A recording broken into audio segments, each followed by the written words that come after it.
Here's the question.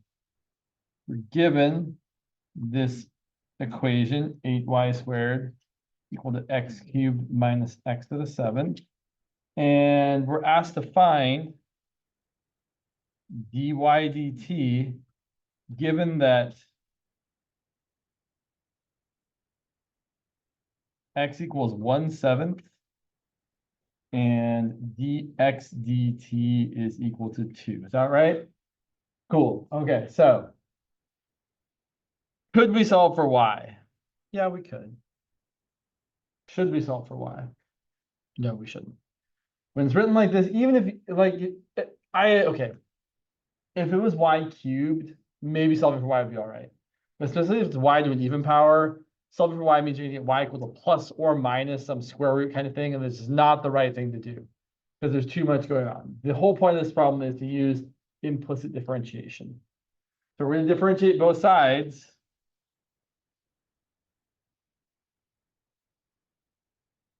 Remembering that we're really thinking of this as y and x both as functions of t. I would prefer not to write the following thing, but if it helps, you can write it as 8 times y of t squared equal to x of t cubed minus x of t to the 7th power. To really emphasize the fact that x and y are both functions of t. Either way, when I differentiate both sides, so if I do it this way, differentiating both sides, I'm gonna take the derivative of 8 times some stuff squared and get 16 times my stuff to the first times the derivative of my stuff.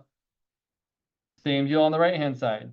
Derivative of some stuff cubed is going to be 3 times my stuff squared times the derivative of my stuff minus 7 times my stuff to the 6th times the derivative of my stuff.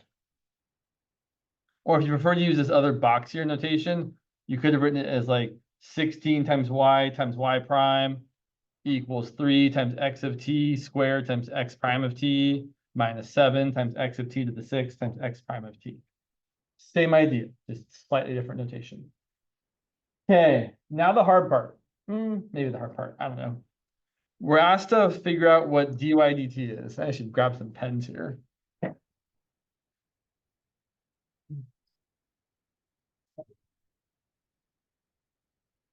So we are asked to find this. And we're given that x is equal to 1/7, which we're going to plug in, right? We're going to plug in the 1/7 there and the 1/7 there. We're also told that dx dt is equal to 2. So we're going to plug in the 2 there and the 2 there. But we know what we're not told is what y is. We're missing the value of y. And interesting here.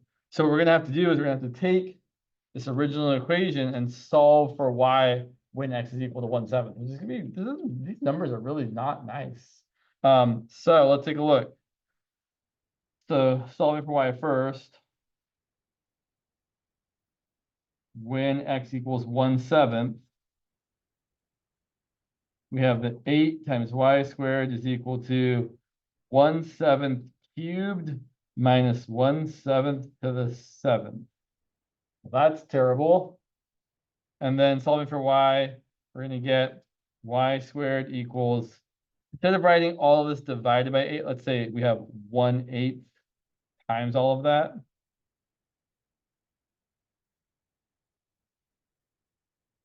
And then here's where things might get a little dicey. Y is, oh, but they told us something else in the question, didn't they? Didn't they tell us that y is bigger than 0 in this question? Okay, great. So even though y is plus or minus the square root here, since they tell us that y is positive, which I forgot about, we're given that y is positive, then we know that y is going to equal the positive square root of all of this hot trash. What a gross problem. So then we can plug this all in. Yeesh. And get that right here. 16 times this mess over here.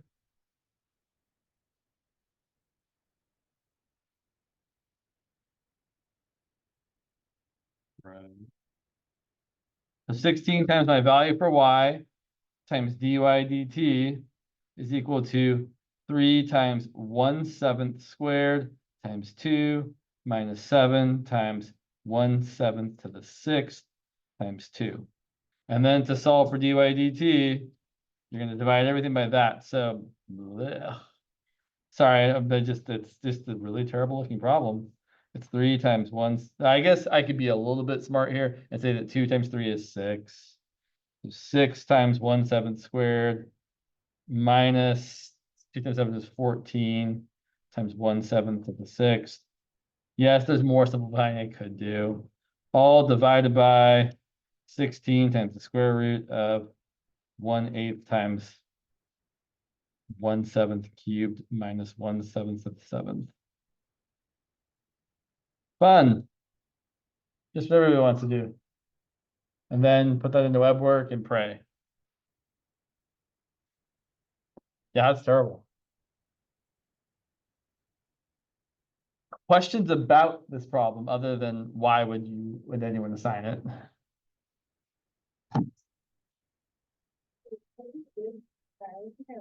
Sure. So this is an example of an implicit differentiation problem. So this was just a problem from web work that someone asked, and we were given the equation 8y squared equals x cubed minus x to the 7th, and we were asked to find, and so we were also told essentially that both x and y were functions of time. So you can think of them like x is your position walking forward, y is your position walking up, and so they both depend on time as time moves forward. And so then we're asked to find dy dt, and we're given that x is 1/7 and the derivative of x with respect to t is equal to 2. So then we took the derivative of both sides implicitly, assuming everything was a function of t.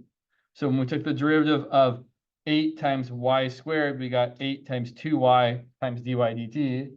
We took the derivative of x cubed, we got 3 times x squared times dx dt. And when we took the derivative of x to the 7th, we got 7 times x to the 6th times dx dt. Derivative of x? Well, it depends on what we're told, right? Right. If we were assuming that y was a function of x, then no, we would not multiply by the derivative of x, or if we did, we'd be multiplying by 1. But here, since we're told that both x and y are functions of t, it's a different situation. Other questions about this one? Okay. I feel like it's really bright.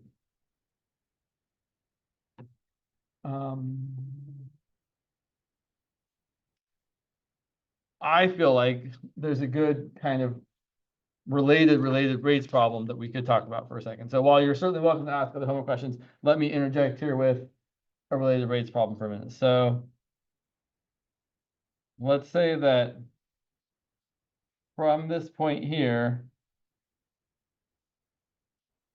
James, that's me, walks that direction. What is that? East? Yeah, sure. James walks east at a rate of 4 miles per hour.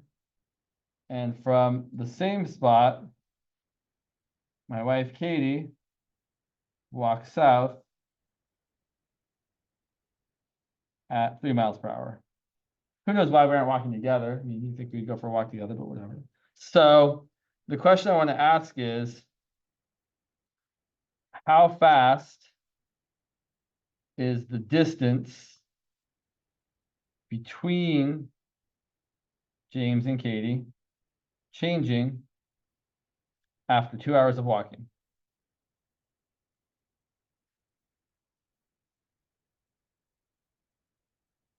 So my picture is going to look something like this. And I'm going to label both sides of this triangle with variables because those things are changing, right? Whenever you're dealing with a related rates problem and things are changing, they should get variable names. I'm going to call the distance I've walked x. So x is the distance James has walked. And similarly, y is going to be the distance that Katie has walked.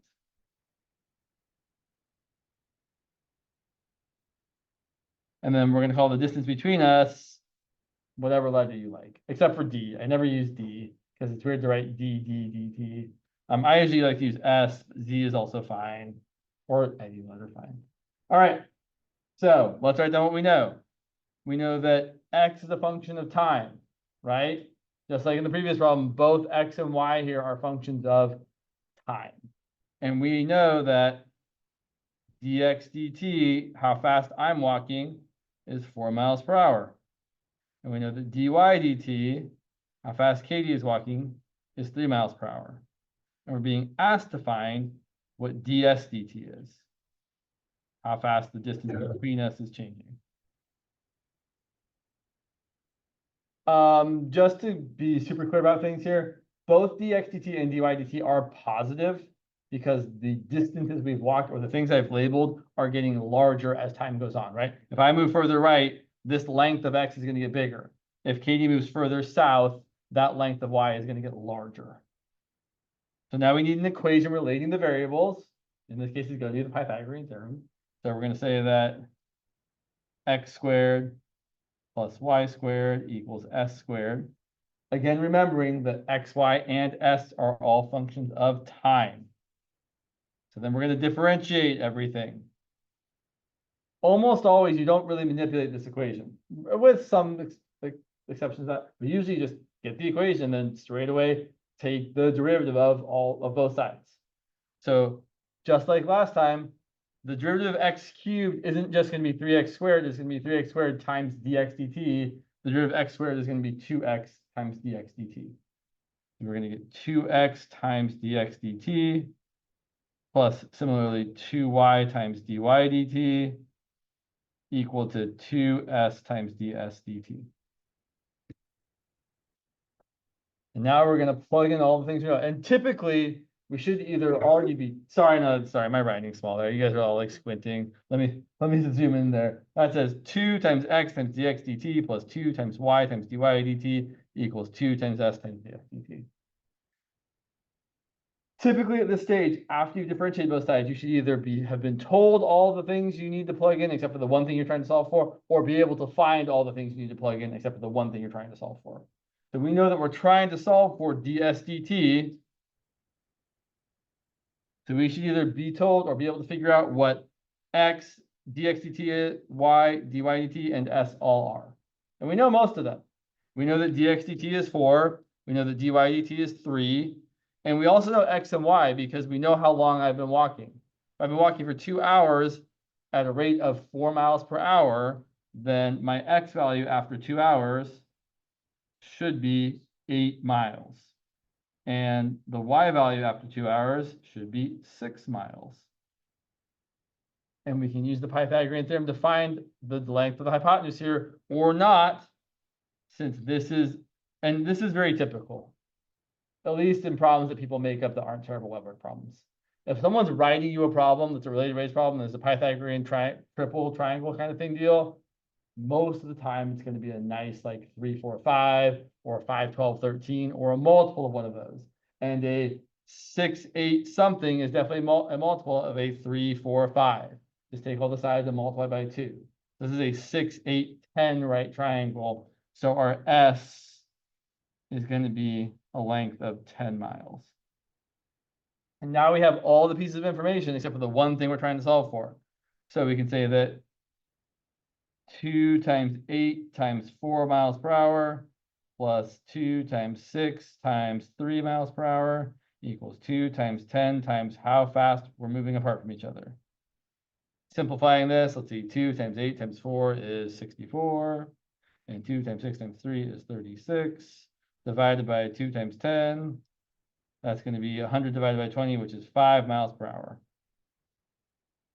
So that's how fast we are walking apart from each other. It's 5 miles per hour. At that moment. It could be a different rate at a different moment. Although I think this is an example of where it isn't a different rate. I think no matter where you are in this problem, I think it's always 5 miles per hour that you're moving apart from each other, but that's a unique aspect of this problem. It's not typical. Yeah.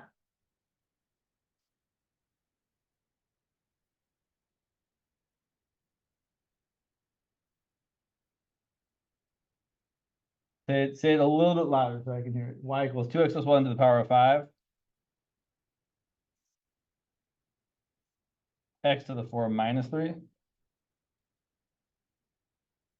Ah, so we want to take the derivative of this. Ah, sure. Sorry. Let me write it again. Using logarithms, why would you do that?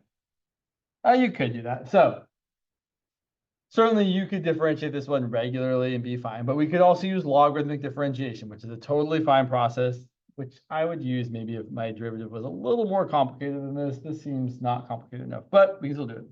So whenever you're told to use logarithmic differentiation, the first step is to do what? Take the log of both sides. Which log? Any log. Which log do I want to use? The natural log, because it's the least amount of writing. And also, actually, better reason, it has the best derivative. Right? Here's the natural log of x is 1 over x. The derivative of a log with a different base is 1 over x times the natural log of that base, which is less nice. So definitely the natural log is the best base to use. So the natural log of y is equal to the natural log of all this stuff. So why would we do this? What's the whole point? Well, we can make the right-hand side of this easier to differentiate by using the rules of logarithms. So we can break this apart as the natural log of 2x plus 1 to the 5th plus the natural log of x to the 4th minus 3 to the 6th. And then we can simplify it even further as 5 times the natural log of 2x plus 1 plus 6 times the natural log of x to the 4th minus 3. And now we have simplified the right-hand side as much as we can. This is the moment to differentiate both sides. And whenever you are doing logarithmic differentiation, the left-hand side, when you take the derivative, it's always going to be 1 over your stuff times the derivative of your stuff. So on the left-hand side, it's always going to be 1 over y times your y prime. On the right-hand side, typical logarithmic differentiation. You get 5 hanging out. The derivative of the natural log of some stuff is 1 over the stuff times the derivative of the stuff. Same deal over here. 6 hangs out. The derivative of the natural log of some stuff is 1 over that stuff times the derivative of that stuff. We're not quite done, but if there's questions at this moment, feel free to ask them.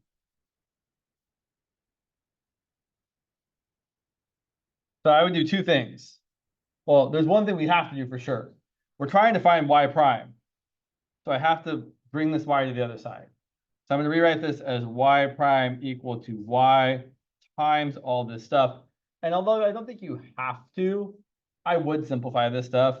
5 times 1 over 2x plus 1 times 2 is just going to be 10 over 2x plus 1. Similarly, 6 times 1 over x to the 4th minus 3 times 4x cubed is going to be 24x cubed over x to the 4th minus 3. And then the last step here is we do have to replace y with what it's equal to. So we started off with y equal to 2x plus 1 to the 5th times x to the 4th minus 3 to the 6th. So we're going to rewrite that here and write that y is equal to 2x plus 1 to the 5th times x to the 4th minus 3 to the 6th times all that. 10 over 2x plus 1 plus 24x cubed over x to the 4th minus 3. And that's how I would leave my answer. I will point out, though, if you distributed this to each of those terms, like if you distributed this to the first term, one of the 2x plus 1s would cancel. And you would get 2x plus 1 to the 4th times x to the 4th minus 3 to the 6th times 10. If you multiply this by the other part, 1 to the x to the 4th minus 3s would cancel. And you would get 2x plus 1 to the 5th times x to the 4th minus 3 to the 5th times 24x cubed. Again, I don't particularly see the value in doing it this way, except for you're practicing doing this process. But this problem is not a particularly good problem to use logarithmic differentiation for. But there it is nonetheless. Cool. Yeah. Oh, a picture. I've seen this one. That's all right. I know this problem is ridiculous. So let's see here. I think I know the gist of it. And this problem, they're giving you a little bit too much information here. Well, let's take a look because this one's kind of fun. So we're given an ellipse. And I believe the equation of the ellipse is 4x squared plus 4y squared equal to 5. Yeah, but the actual, so the interior is that, but the actual ellipse is exactly, so we've got x squared plus 4y squared equal to 5. Fun fact about graphing an ellipse, it's essentially a circle just stretched one way. And the easiest way to graph it is just to, well, yeah, this one's not super nice because, yeah. So we'll just graph it. It's got x intercepts at plus or minus root 5. How lovely. And y intercepts at plus or minus root 5 over 2. It looks vaguely like this. Again, your pictures don't need to be perfect. And we're told there's a street lamp over here sitting at, we actually don't know what the x value is, right? Or we do know the x value is 3. And then the street lamp, we want to know, so the street lamp is casting a shadow and it's glancing off this here. It's tangent to the ellipse right there. And it's touching the x-intercept of, I believe it was -5, 0. And there's some other garbage information over here that you don't need. This here is a red herring. The fact that you're given this line at all is like not helpful at all.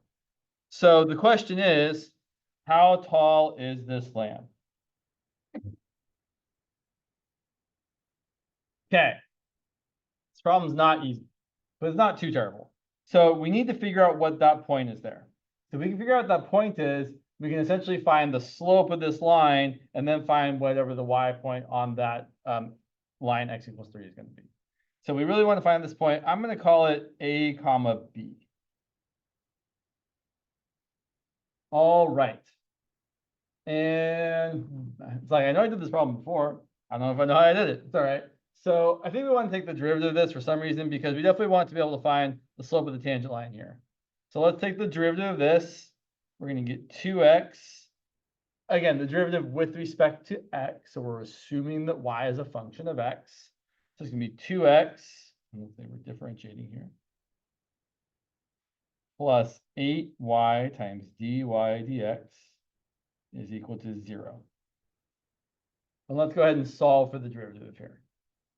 So dy dx, I should say dy dx is going to equal, so we're going to subtract 2x, and then we're going to divide by 8y.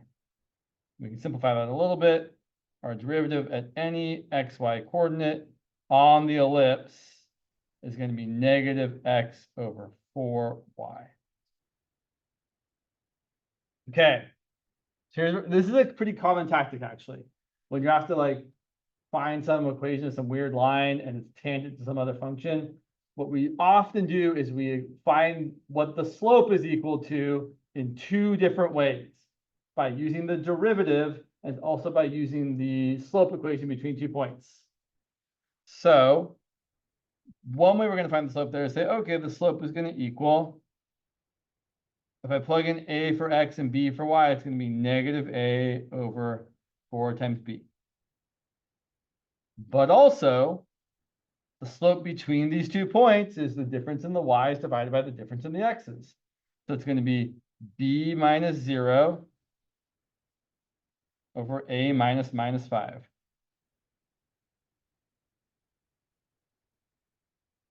And now we're going to try and solve. I feel like I'm missing something, to be perfectly honest, but we'll figure it out.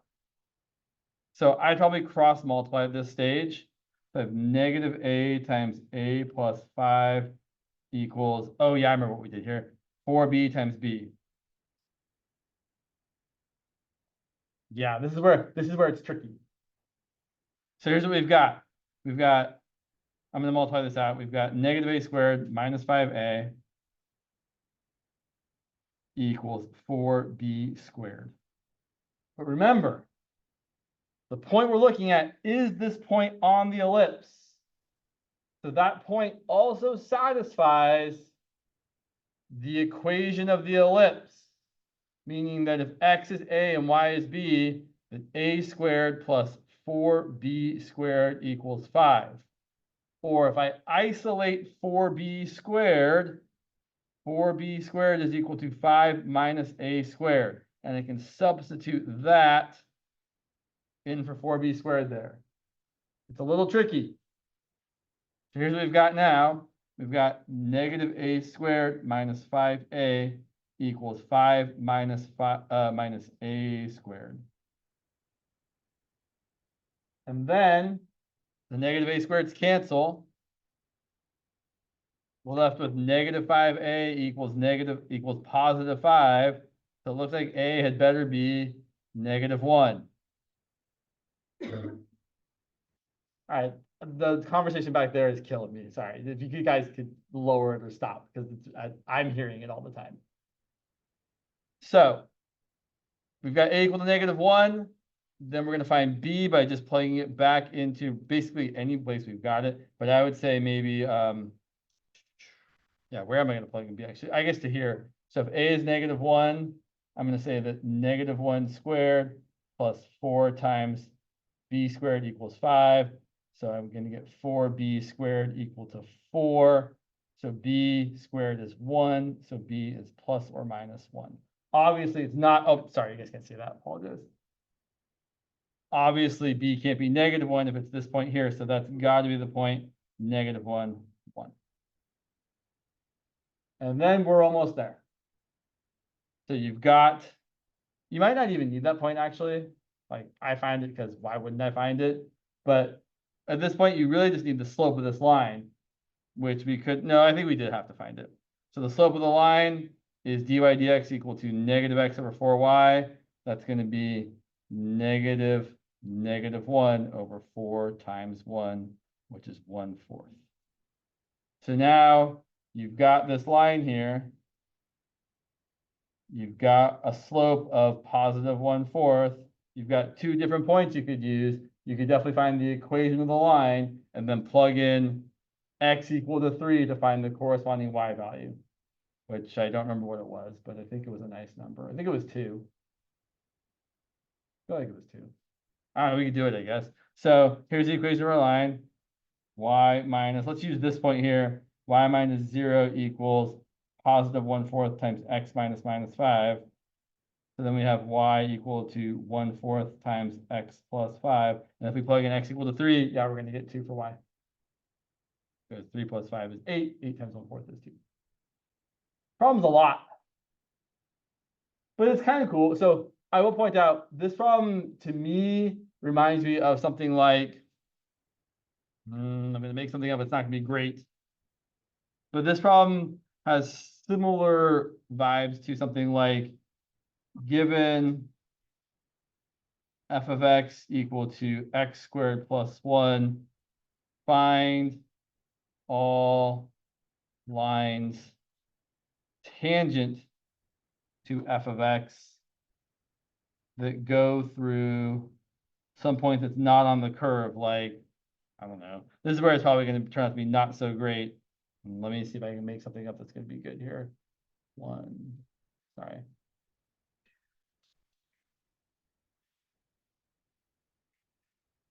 Sorry, brain. 3,6.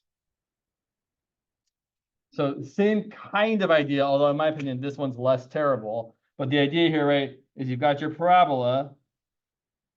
Looks like that. You've got the point that's, 1, 2, 3, 6, maybe right there. And your job is to say, okay, find the points, plural, that if you draw the tangent line through that point, it goes through your point 3, 6. And there's probably one right there, and there's probably one way up there as well. Same idea. We're going to find the slope of this line in 2 different ways and then equate them to each other. So here, one way of finding the slope is, and this is also one thing I'll point out here, is I do think it's better to use not xy. Like that's why I used a and b in the previous problem, because it's just easier to, if for some reason using x and y just makes it unnecessarily complicated. You're confused as whether your x represents like a value at a point or the whole kind of function. So it's good to use, in this case, I would call this point a comma a squared plus 1.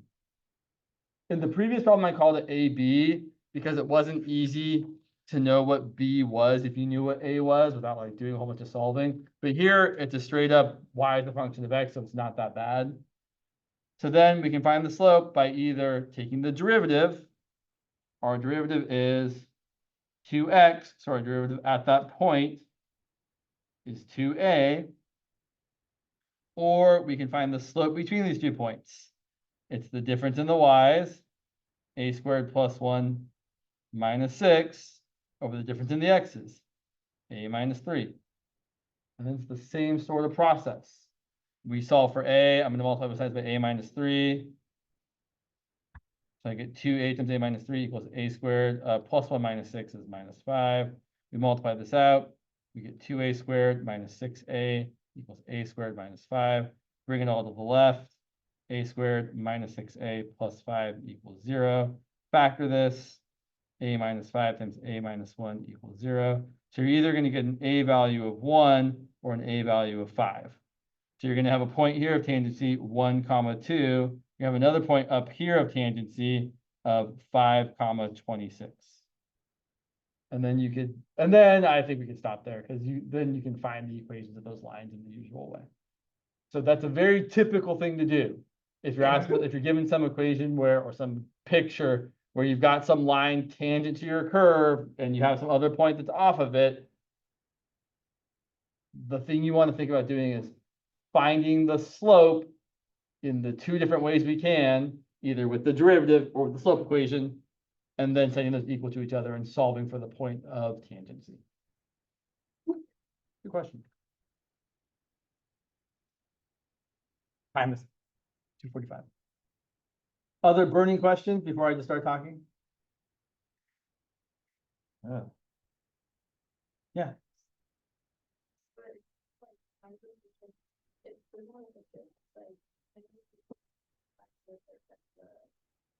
Oh, sure, that's not too terrible. Yeah, let's take a look. So a lot of these seem to be like a lot of these are implicit differentiation problems. So this one, what's the equation of the ellipse?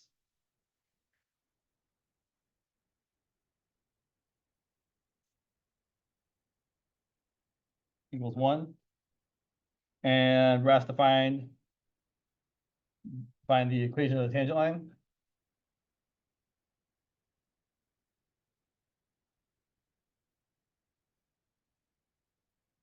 At what point?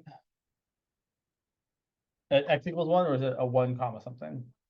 Okay. 1 comma. Okay. Oh, so the square root of 4/5? 4/5 and then times the square root up to the 4. Oh, okay. So it's like 1 comma 4/5 root 24. Cool. I mean, it's not any worse, really. It just looks worse. So, same idea. Well, not same idea, but similar idea. In that if you're finding the equation of a tangent line or any line, we need a point, which we have, and a slope, which we're going to find by finding the derivative. So, it's going to be kind of terrible. But not really. It's not as bad as it looks, I hope. So, we're going to take the derivative of both sides. Again, assuming that y is a function of x, or using implicit differentiation. You could do something to make this a little easier if you wanted to. You could multiply both sides by 25 times 16 if you really wanted to. But let's not. We'll leave it as is. To take the derivative of both sides, we're going to get 2x over 25 plus 2y times dy dt dy dx over 16 equal to 0. I don't love my choice, but I'll live with it. So I would probably choose to plug in things right now. Yeah, no, I feel bad about my choice already. Yeah, it's terrible. Let's not do this. Let's make the better choice. Let's instead first multiply by 25 times 16, which is 400. So on the left-hand side, we'll have 16 times x squared plus 25 times y squared equal to 1 times 25 times 16. And now let's differentiate both sides. A little bit less of a mess to deal with. So differentiating both sides, we're going to get 32x plus 50y times dy dt. Oh my gosh, dy d what? dy dx. Those original problems with the dy dt's got me thrown off. Dy dx equal to the derivative of 1 times 25 times 16 is 0. And now we're going to plug in the point we have, which I'm not thrilled about. So plugging in, we're going to have 32 times 1 plus 50 times the y value, which is 4 over 5 times the square root of 24 times dy dx equal to 0. So subtract 32 from both sides. And I'm going to simplify this a little bit. 50 divided by 5 is 10. I'm going to write this as 10 times 4 is 40 root 24 times dy dx equals negative 32. And finally, divide by this gross number to get dy dx equal to negative 32 over 40 root 24. Ugh. So I guess we should rationalize times. So let's make this better. Let's reduce this fraction first. Negative 32 over 40 both have a factor of what? 6? No, 8. So that's going to be negative 4. That's going to be negative 5 or positive 5. This is going to be interesting. Negative 4 over 5. And the square root of 24 is the same as 2 root 6. So then we can rationalize this and get negative 4 times root 6 over 5 times 2 times 6. And then we can cancel a 2 here and 2 here. So we end up getting negative root 6 over 15, which just seems a lot better to write than the gross thing I was writing before. Okay. After you've got a slope and a point, the rest is pretty straightforward. We take use our point slope form, and we're going to say that y minus this awful y value. So y minus 4/5 root 24 is equal to our slope, negative root 6 over 15 times x minus the x value. And then you could isolate y. Kind of terrible.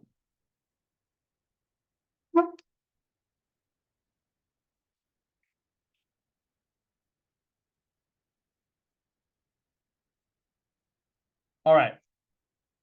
Yeah. So I was trying to make my fraction less terrible. So this 4 here is really a 2 times 2. One of the 2's canceled and left me a 2, but then 2 over 6 reduces to 1 over 3. Yeah. Sure. Okay. Sure, bring it on up. It can be a homework kind of day. I should ask, so as far as where people are in their classes, has anyone started chapter 4 yet? Okay, that's a whole lot of no's. Good to know.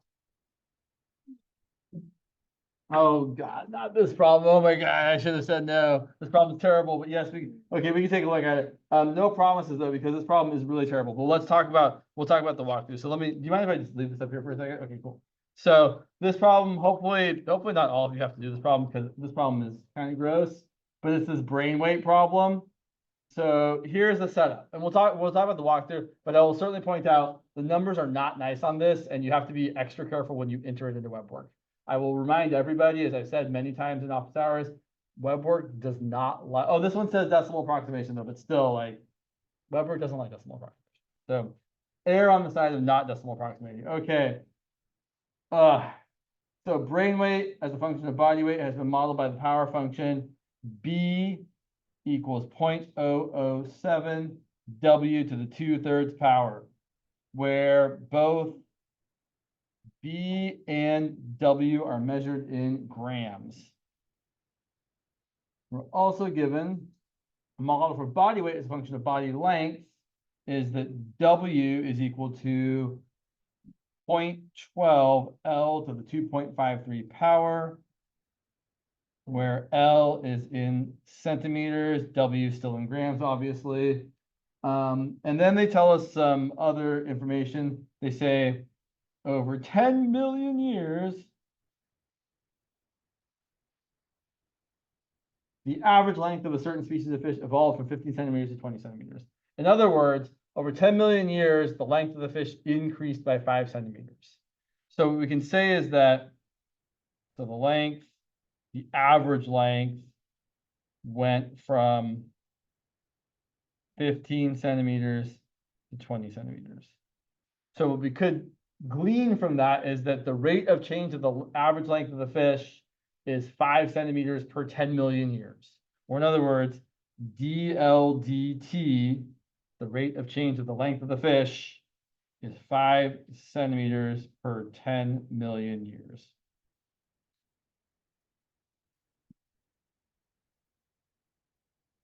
And also they just say to the constant rate.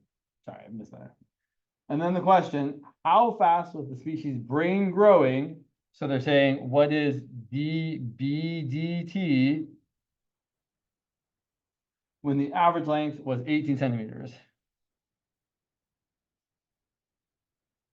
And then they say, write your answer in nanograms per year, not per year, still fine. In nanograms per year, not grams per year, nanograms per year. How many nanograms are in a gram? Is it 10 to the 6th or 10 to the 9th? Oh yeah, 10 to the 6th is micrograms, right? Yeah, okay. So we know that there's 10 to the 9th. I don't know what the symbol for nano. It's not a mu, it's a NM. Okay. Like that. What about grams, not meters? Sure.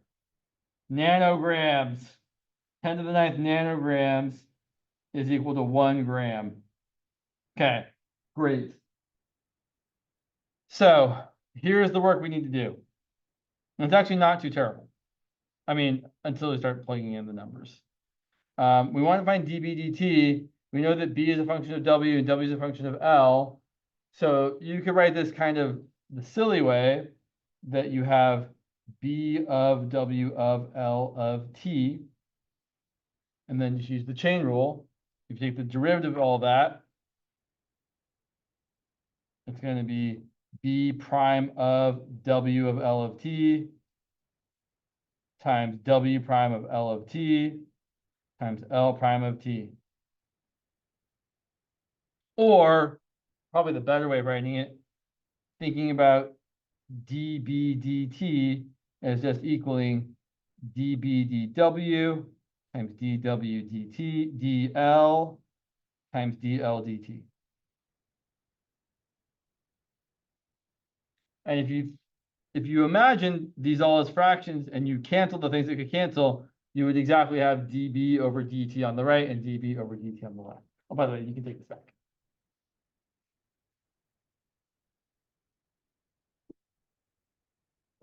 This problem, it's probably been around for a few years and it never gets any easier.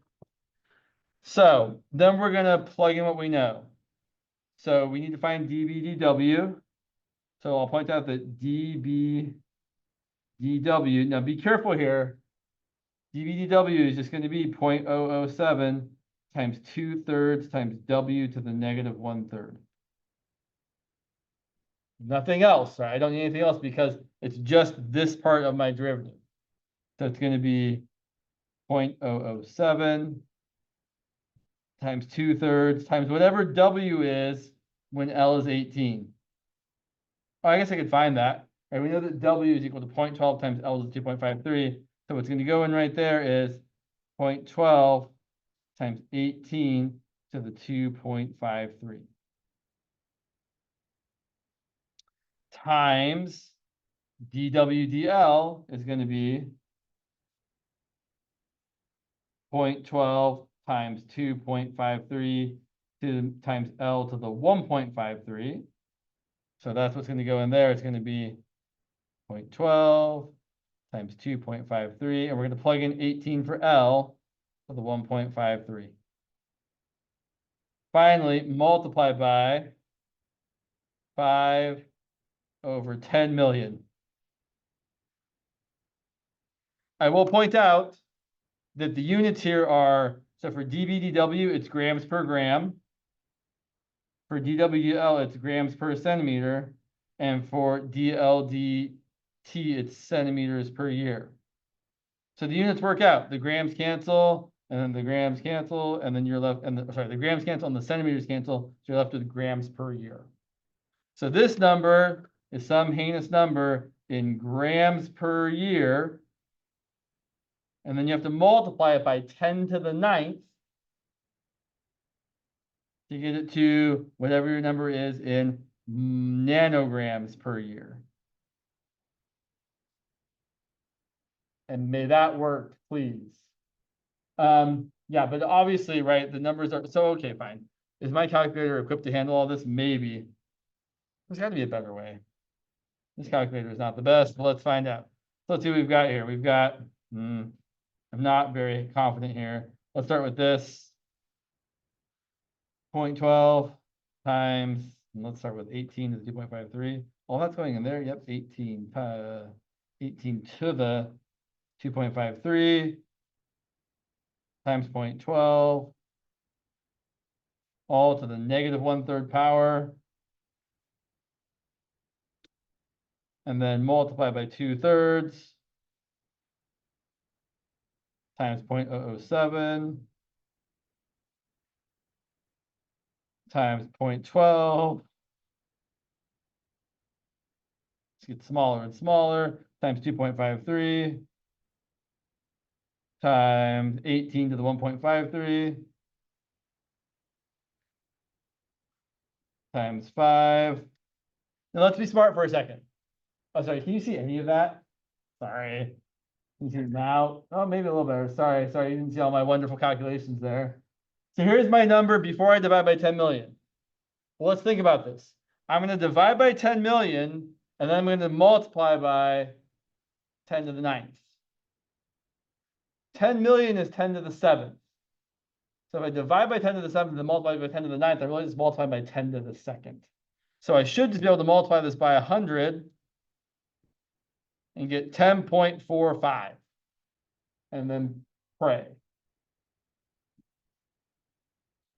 It worked? Thank God. Oh my goodness. I don't think I've ever done that problem right. Cool. So there's that really, really gross problem. So, but just to kind of talk about what's actually going, like what is maybe worth looking at for this problem is the fact that you're able to find dB dt by taking dB dw times dw dl times dl dt. That's kind of the useful part, I would say. Yeah. Why is it what? Sure. So again, we are seeing that brain weight is a function of what? Body weight, and body weight is a function of length. And so if we're trying to find the rate of change of brain weight, we're saying, well, the derivative of brain weight is going to be, and so actually, let me write it out this way. We could do the following. We could say that the brain weight is equal to 0.007 times W to the 2/3. But then we could plug in that W is equal to 0.12 times L to the 2.53. That's 0.007 times 0.12 times L to the 2.53 to the 2/3. And then, but then we could also plug in, well, actually, we don't know what L is, right? L is just L. So then I could find dBdL. So B is a function of L. Ish. Okay. So check this out. It's going to be 0.007. I've got some stuff to the 2/3 power. The derivative is going to be 2/3 times my stuff to the negative 1/3 power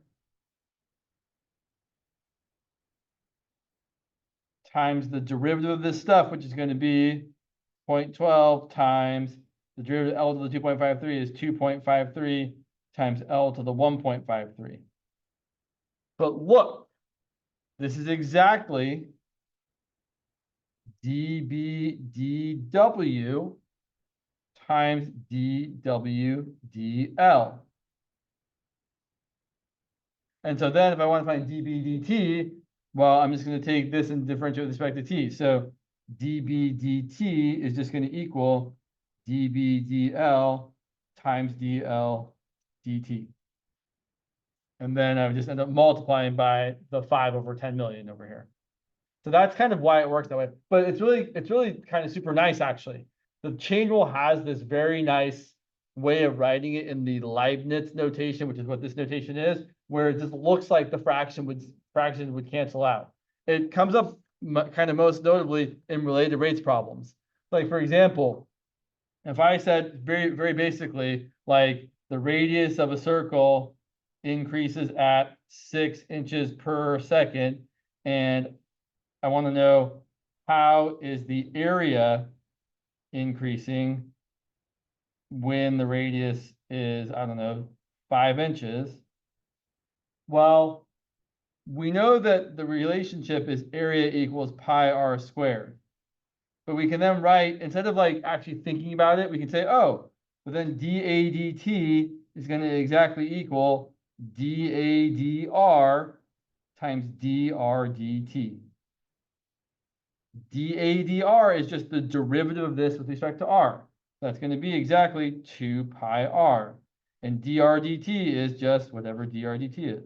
And this is what you would expect to get, right? If you take the derivative of r squared or some stuff squared, I should say pi times stuff squared, you get 2 times pi times your stuff times the derivative of your stuff. So it's really, but the point, I guess, is that you don't have to think so hard about doing it if you recognize that this is always going to kind of work out in the nice way that it works out. Kind of cool.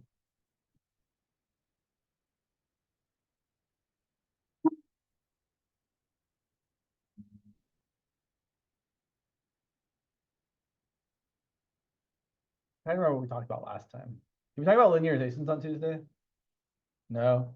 Should we talk about linearizations? Guys, like, do whatever you want. Okay.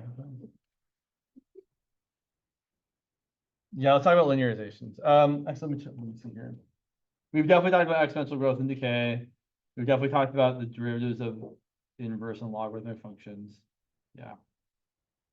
Linear approximations, aka linearization. So yes, please do make sure you sign the sign sheet before you leave. The linearizations actually goes very well with what we were saying in the beginning of class today. Linearization, fancy name for equation of the tangent line. That's all linearization is the equation of a line tangent to a function. Here's what we often use them for. We're going to use a linearization to approximate or estimate square root of 10. Here's how we do this. Here's the idea behind it. I don't know what the square root of 10 is. But if I look at the function, the square root of x, which looks like this, kind of exaggerating it a little bit, I know a value of x close to 10 that's easy to take the square root of, 9. And if I plug in 9, I know the square root of 10 is, sorry, the square root of 9 is 3. The idea here is that if we go over to 10, finding the actual function value is a bit challenging. There's the point, 10 comma square root of 10. But if I draw the tangent line to the function at the point that's easy to evaluate it at,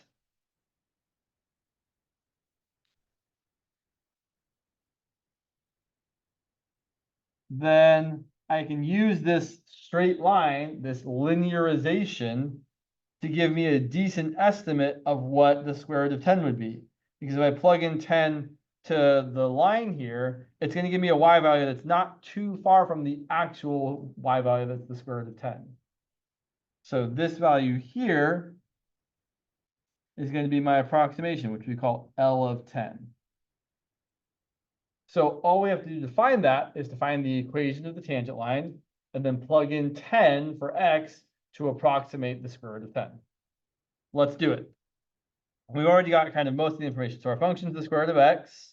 We're going to need to find the point of tangency. Well, it's already there. So our point of tangency is going to be 9 comma 3. And our slope of our line, well, we have to find the derivative. So the derivative of the square root of x is going to be 1/2 times x to the negative 1/2, or if you prefer, 1/2 times the square root of x. And if we plug in our point, which is 9, f prime of 9 is equal to 1/2 times the square root of 9, which is 1/6. So we've got our slope, we've got our point. So our equation of our tangent line is going to be y minus the y coordinate equal to the slope times x minus the x coordinate. Now, there's something we do that's slightly different here for whatever reason. No, there is a good reason. We're going to solve for y, but we're not going to solve it fully. What I mean by this is we're just going to add this 3 over to the other side and write it as y equal to 3 plus 1/6 times x minus 9. We're not going to distribute the 1/6, and we're not going to add the 1/3 of the 3 to whatever 1/6 times negative 9 is equal to. And the reason for that is because it's usually easier to evaluate this thing this way for values that are close to 9. Also, we actually end up rewriting it. Instead of writing it as y equals, we rewrite it as L of x equal to 3 plus 1/6 times x minus 9. So this is the linearization, meaning the equation of the tangent line of the function f of x equal to the square root of x at the point 9, 3. Or to use less fancy words, it's the equation of the tangent line at the point 9, 3. Then to finally answer the question, right, we want to actually plug in 10. So what we're going to say here, and I wish I had a little bit more room. I'll make room. So then, since our function is approximately this linearization close to 9, we can say that the square root of 10 is approximately equal to L of 10, and then just plug in 10 for the linearization and get 3 plus 1/6 times 10 minus 9. And that's why we don't simplify it, because plugging it in there is nice. That's going to be 3 plus 1/6 times 1. So 3 plus 1/6, or as a decimal, 3.166 forever.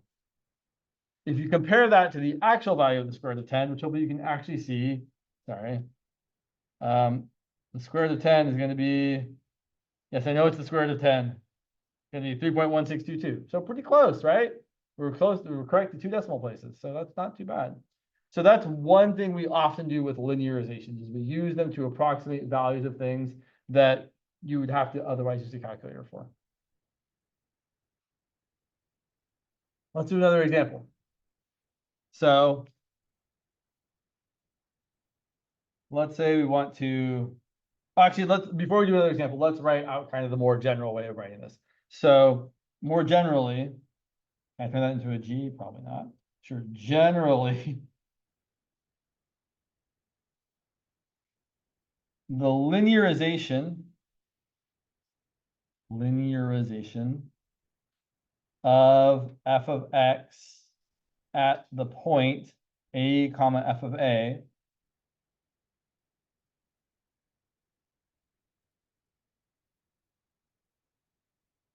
is given by the following.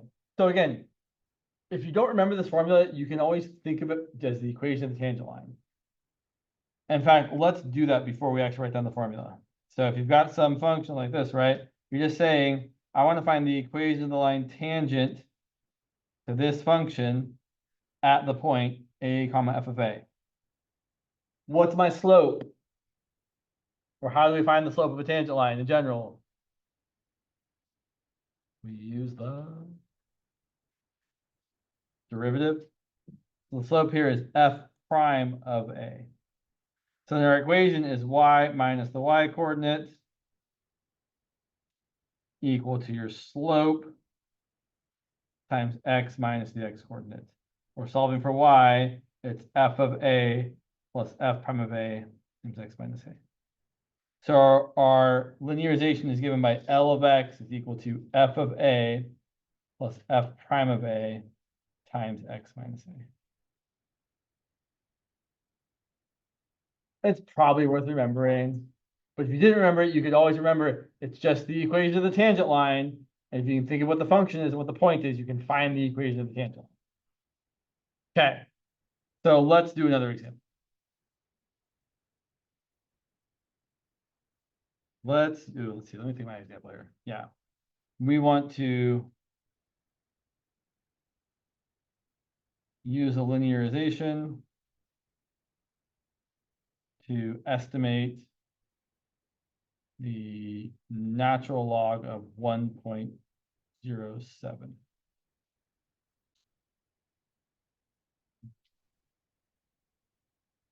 So when you do this, you have lots of choices, but there's usually one best choice. What do I mean by this? I mean, you can make your function anything you want it to be.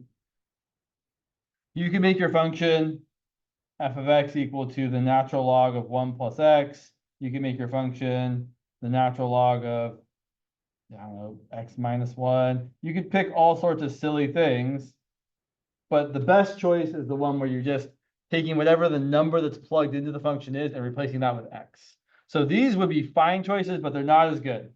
They're bad choices, really. They're not fine, they're bad. We want to pick the easiest thing we can do. So here's our function. And then it's our job, after we've chosen our function, to identify the value of a that's close to the value we're going to plug in, easy to plug in, which is made a lot harder if you pick one of these other less good choices. So here, if our function is the natural log of x, our a value is going to be, there's only one easy number to plug into the natural log of x. Right, it's 1. Any other, well, that's not, okay. There's only one integer that's easy to plug in. Technically, you can plug in e, and the natural log of e is 1, but like, sorry, I wasn't being very thoughtful there, I guess. So a is our nicest value, and yeah, I'll point out, if you pick something else, like if you use the natural log of 1 plus x, and you're trying to estimate the natural log of 1.07, then your a value is actually going to be 0 there, because you're trying to plug in the value of a that makes this easy to evaluate. So it just makes it much more complicated to think about what's going on if you're using a less than excellent function. So our a is 1, and then we find the usual pieces. We're going to find f of a, which is the natural log of 1, which is 0. And we're going to find f prime of a. Or I guess I should find f prime of x. F prime of x is 1 over x. F prime of a is 1 over 1, which is 1. We have all the pieces. Now we're going to find the equation. So it's going to be the linearization is equal to f of a. I do like to write it out.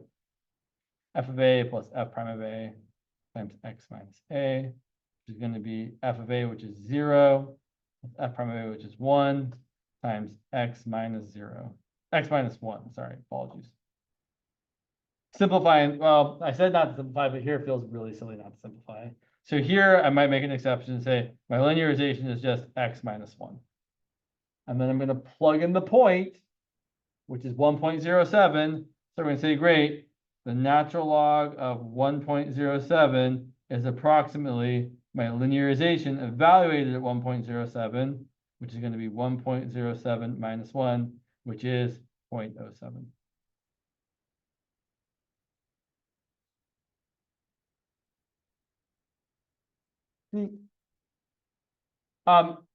Again, the idea here is not too ridiculous, right? If you look at, sorry, one sec. If you look at the graphs of these, let's look at the nice graph here. Not you all. So if we look at the graph of y equal to the natural log of x, maybe not. Versus the line of the linearization, y equals 1 plus x, or x minus 1, apologies. Right? It's the equation of the tangent line, and we can see that if you plug in something like 1.07, in fact, let's just do it there. Let's do that. Let's do x equal to 1.07. You can see that those output values are very, very close to each other. There's the log one of 1.07, sorry, of 0.0676586, and there's the other one, which is 0.07, right? They're pretty close to each other. So this is really most of the idea of linearizations, is we use them, we can use them to approximate functions without like actually plugging it in. Yeah, there's not a lot. There's There's a little bit more to say about that, I guess, but not a lot. This idea does come up though later on in 17C when you talk about doing a linearization of a function of two variables.